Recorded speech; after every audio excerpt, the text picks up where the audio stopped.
Today we're looking at an analysis of the catastrophic Wang Fuk Court high-rise fire. It contrasts the devastating outcome with the detailed fire safety codes that were supposed to prevent it. Let's jump right in. This is a really powerful piece of work. You've correctly identified that the main problem, the core failure, was that rapid external spread. Fueled by all those maintenance materials. Exactly. But to give the report real teeth, we need to go beyond just saying the materials were flammable. We have to show, with surgical precision, how they broke specific mandated standards. Yes. And that's our first big opportunity. We need to clarify that external fire spread accountability by directly connecting your narrative, the story you're telling, to the non-combustibility standards in the code.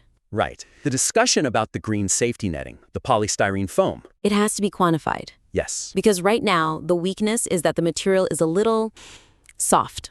It says, police arrested officials because the mesh and plastic may not meet fire standards. That phrase, may not, just isn't strong enough. Not when you have the code of practice documents right there. It leaves the core finding of gross negligence feeling a little unsubstantiated. You have the proof, you just need to use it. So the suggestion here is to weave in direct references to Part E, that's the one on fire properties of building elements, and also Part C, which covers fire-resisting construction. Doing that will show exactly which performance rules were, functionally violated by these supposedly temporary materials. Let's focus on the principle here. The whole point of the fire code is to stop this kind of external spread and protect the structure itself. And you can cite specific clauses. Take clause C12.1, which requires all roofs, and C9.4 for staircases. They must be built of non-combustible materials. Full stop. So the argument becomes that the highly combustible netting and foam, they just fundamentally violated the entire intent of the code.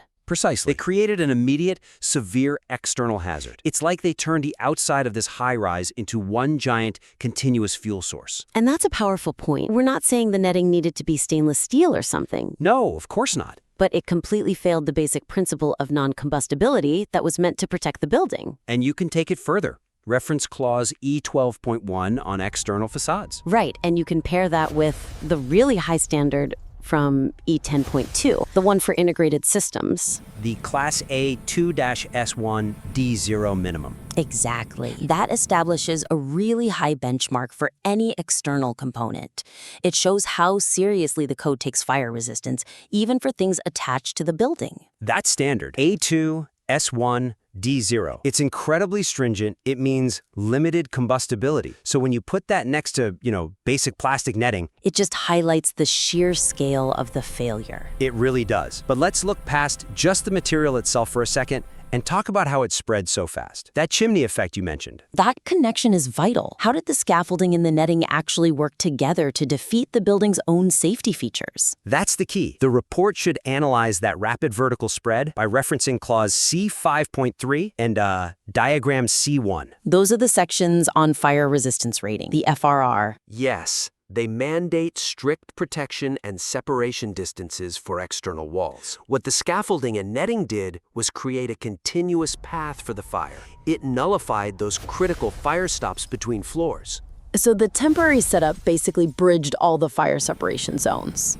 Exactly. It turned the entire side of the building into one continuous chimney, which is the very thing Part C is designed to prevent. It's a very elegant argument. The temporary infrastructure defeated the permanent architectural protections, and that framing is critical. It is. Which I think brings us naturally to our second critique. If the materials failed, we have to ask who failed to manage them. Right. The initial arrests were, 3 people from the construction firm? For flammable storage, turning off alarms. To make this a comprehensive analysis, the critique has to go beyond them. It needs to look at the systemic failures in fire safety management oversight. That's a critical pivot, because the weakness in the current draft is that it focuses almost entirely on the contractors. On their immediate operational mistakes. Yes, and it kind of underplays the systemic role of the building owners and the management. They're the ones legally on the hook for coordination and safety checks, especially during a huge renovation. So the suggestion is to use the guidelines in Part F, the section on fire safety management, to frame this whole disaster as a complete failure of institutional control.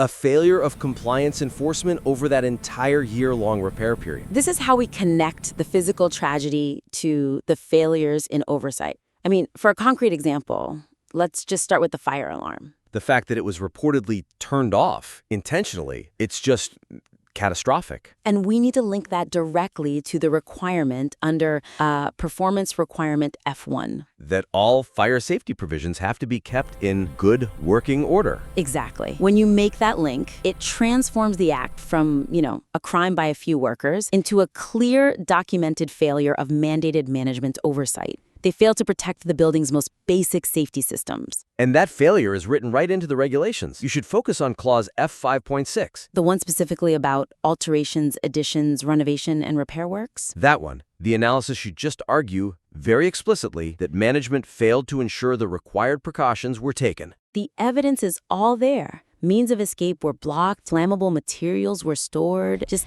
haphazardly. It wasn't just carelessness. It was a direct violation of a specific management checklist designed to prevent this exact type of disaster. And we can strengthen that management angle even more, right? By bringing in some of the broader concepts from Part F. You're thinking of the bounding conditions? Yes. Referencing Clause F4.3 and G8.1 or G8.2. The core idea there is that management just failed to define the rules of the road for safety during this huge repair job. Even if it wasn't a full performance-based design, the principle is the same. Management has to define and maintain the critical fire safety provisions, period. So the analysis needs to ask the hard questions. How did management fail to set the basic safety parameters? Things like what materials were acceptable or what the procedure was for the alarm system. By not defining those things, the whole system just became vulnerable. The building manager's oversight was basically irrelevant. And that's why the systemic management failure is a much stronger argument than just blaming the contractors.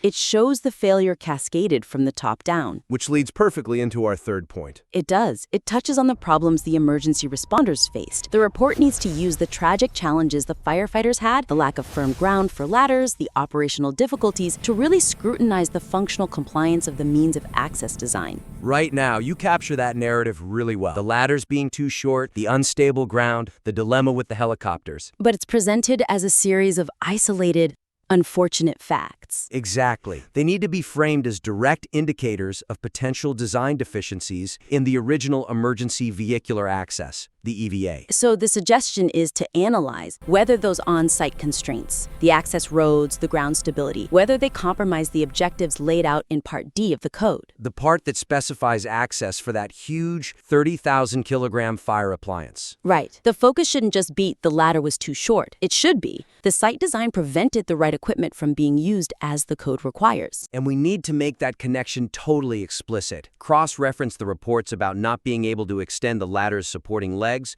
with the very strict requirements for EVA in the code. Specifically Clause D22.2, Sections D and E.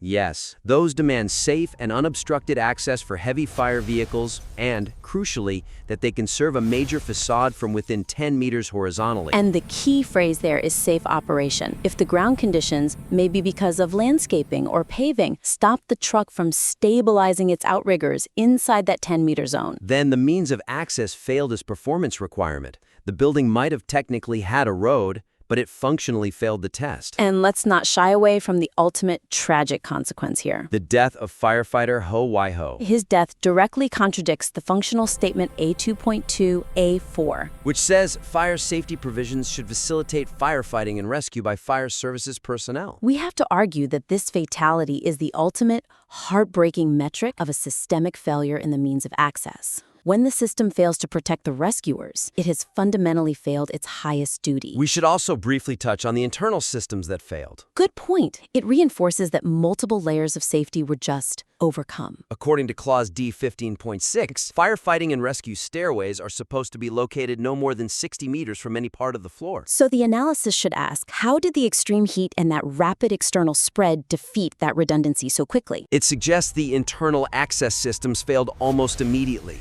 It forced the fire services to rely almost entirely on those difficult, limited external operations we just talked about. It shows the fire beat both the external and the internal access designs at the same time. This has been a really focused technical critique. The goal here is to maximize the authoritative power of your report. You have a powerful story of negligence. but now you need the legal scaffolding to support it. The narrative is strong, but to make it undeniable, every failure needs to be systematically tied back to a specific, quantifiable breach in the code of practice. So we focused on 3 clear, actionable areas. First, explicitly measuring the construction material failure against the specs in Part E and Part C.